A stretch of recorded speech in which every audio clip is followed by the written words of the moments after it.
Hello, this is Warren from Warren's Reviews. I just thought I'd do a quick care sheet over the Brachypelma Albopilosum, the Honda and curly hair. Basically I just thought I'd do a review because I thought, well, all these people possibly wanting a first tea, I would definitely recommend this species. One, because obviously they're very low maintenance, they're easy to look after, and you know, they like it dry, which is actually quite a positive, because obviously, you know, wet substrate can lead to fungus growth. It can lead to just being constantly on it, keeping it moisturised, things like that. These are definitely a species that don't really like it humid, they like it dry. And basically they are a very docile species. They just need the basic setup, a water dish and a hide. Obviously he has only just molted. This is Aragog, one of my two curly hairs. He's obviously the biggest one I've got. He's currently unsexed at the minute, but I'm not sure on the sex at this time. I'll have to obviously look on the next molt. But yeah, definitely a tea I would recommend for temperament.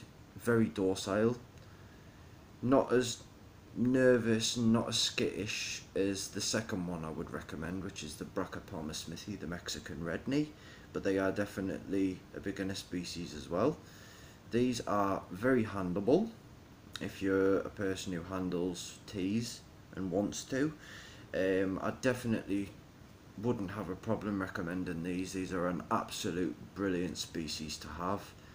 And basically I'd say this one obviously is a juvenile. I would say possibly to about a 3-inch leg span. I'm not entirely sure because I haven't obviously measured yet. But yeah, like I say, this one's a juvenile. They can get up to having a 5.5 to 6-inch leg span. And obviously these are they are quite slow growers. But with that, obviously there's a privilege to that, which means a longer life expectancy. These can, obviously as males, they can live round about, I'd say 7 to 8 years maybe. They mature, I'd say, after about 4 to 5 years being a male. Female, they mature after about 6-7 years, but they can live anything up to 30 years. So basically they can live roughly about half the life of an average person. Obviously they are very cheap as well, so that's a plus side. As slings, you'd probably be looking at anywhere from a few quid to a fiver or something like that.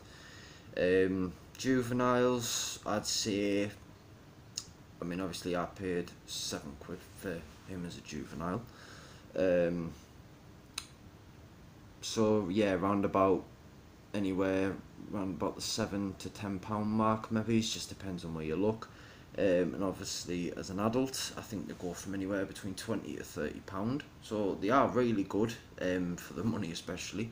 They're not the most colourful of species, but obviously it just depends on your preference. But I certainly think he makes up for it by being how docile he is, very handleable. But like I say, he is very docile. I would definitely recommend this. Obviously I overflow the water dish every now and then. But yeah, I mean obviously these are very dry species. I use the cocoa fibre block substrate, which is obviously the recommended bedding.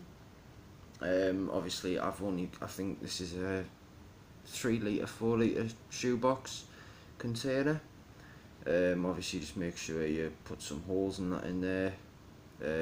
But yeah, like I say, you can use like daft little things as enclosures. It doesn't really matter as long as they've got a little bit of space to walk around, and obviously, but this is a terrestrial species, so these are more ground based than height. But yeah, I would definitely recommend terrestrial species as a beginner because of the fact that arboreal, which is obviously the ones who like to climb, I would have said need a little bit more work.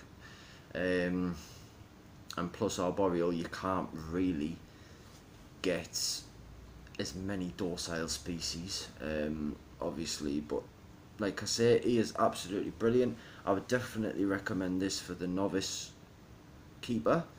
So if you're looking for a first tarantula, I would definitely get the Brachypelma Albopilosum. But yeah, I just thought I'd do a quick review on it. So any people out there trying to get into the hobby, I would definitely recommend this species. Like I say, just make sure you give the abdomen a little tap with either, it's recommended a paintbrush, something soft, but obviously you're not really meant to use your fingers first, but like I say, I can show you how docile he is. Like I say, he is absolutely brilliant, and he's very handleable as well. But yeah, definitely a recommended tea, and they are absolute great feeders as well. I forgot to mention that. You know, feed them once a fortnight, once a month, just depends really, but obviously some people do power feed. It's not recommended, but you know, it's all down to preference of the owner and depending on whether the tarantula wants to eat. But yeah, definitely a recommended tea. So thanks for watching, guys.